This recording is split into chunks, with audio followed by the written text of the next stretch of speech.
امام بخاری نے نا فیصلہ کیا کہ نیشاپور میں جا کے مدرسہ بناتا ہوں۔ امام مسلم آپ کے شاگرد ہیں جنہوں نے مسلم شریف لکھی ہے، فرماتے ہیں جب نیشاپور امام بخاری آئے تو اتنا بڑا استقبال ہوا کہ میں نے اتنا بڑا استقبال دیکھا نہیں کبھی۔ امام بخاری نے وہاں مدرسہ بنایا، ہزاروں طالب علم آنے لگے، لیکن ایک منہ دیکھ دیکھ کے بندہ تھک بھی تو جاتا ہے نا۔ شروع میں بڑے ذوق سے لوگ آتے ہیں، پھر انہیں کمزوریاں نظر آنی شروع ہو جاتی ہیں۔ بچے سالن نہیں کھاتے، 4 دن ایک ہی روز کھانا پڑے تو پھر آہستہ آہستہ فرنٹ پہ بیٹھنے والے اینڈ پہ بیٹھنے لگ جاتے ہیں، ماحول بدل جاتا ہے۔ امام بخاری کے خلاف سازشیں ہونے لگیں۔ میں کسی عام آدمی کی بات نہیں کر رہا، پھر کہتا ہوں اس بندے کی بات کر رہا ہوں جنہوں نے قرآن پاک کے بعد وہ کتاب لکھی جسے امت نے سب سے صحیح کتاب بیان کیا۔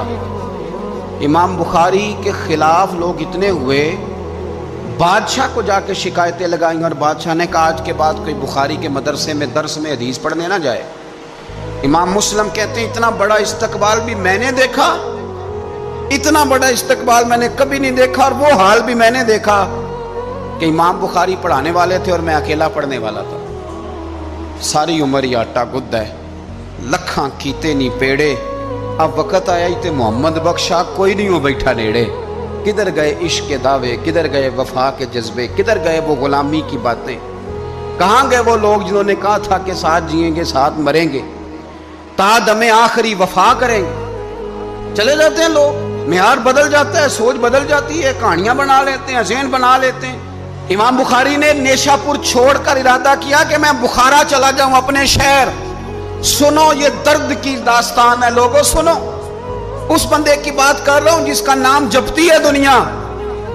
امام بخاری بخارا ہے، پھر بڑا استقبال ہوا، پھر بہت بڑا مدرسہ بن گیا۔ یہ وہ بندہ ہے جن کے بارے میں نبی پاک علیہ السلام فرماتے ہیں اسے میرا سلام کہنا۔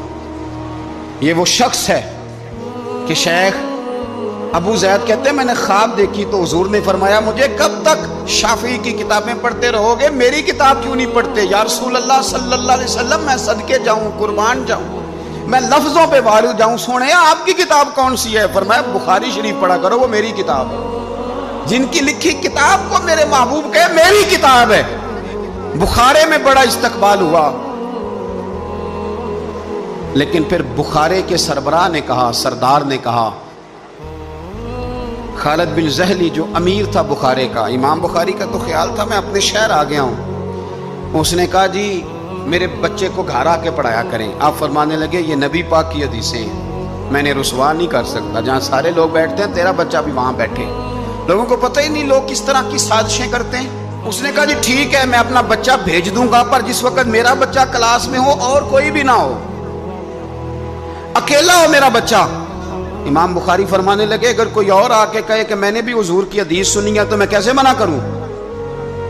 ساروں کے بیچ بیٹھ کے پڑھے، یہ حضور کے دین کا فیض ہے، یہ بڑا وسیع ہے، جو آئے گا ملے گا۔ اس نے آپ کے خلاف فتوے لینے شروع کر دیے۔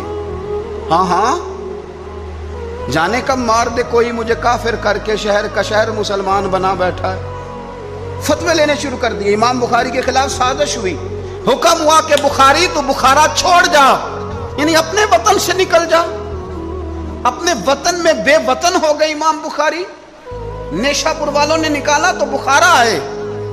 اس نے حکم دیا تو امام بخاری بخارا سے نکلے، آنکھوں میں آنسو ہیں، لے سجنا اساں توڑ نہیں بائی، اساں جان دیتی رات تیرے، ارادہ کیا سمرقند جا کے ڈیرا لگاتا ہوں۔ حضور کی حدیثیں تو پڑھنی سننی ہے نا یارو، بڑی تکلیف میں آ جاتے ہیں کئی دفعہ دیندار لوگ، بڑی اپنے بھی کئی دفعہ اپنے بھی شکایت کر دیتے ہیں، اپنے بھی پیچھے پیچھے ہونے لگتے ہیں۔ آپ یقین کریں کئی دفعہ دل کرتا ہے یار سارے باتیں کرتے تیری نہیں بنتی تھی، تو نہ کرتا۔ ایک عالم کہا کرتے تھے ایک دفعہ کہ کسی ماں کے بیٹے نے ماں کو تانا دے دیا تو ماں رو پڑی اور کہنے لگی پتر درانیاں کہنیاں تے بندا سی، ننانا کہنیاں تے بندا سی، تو تے میرا اپنا سا۔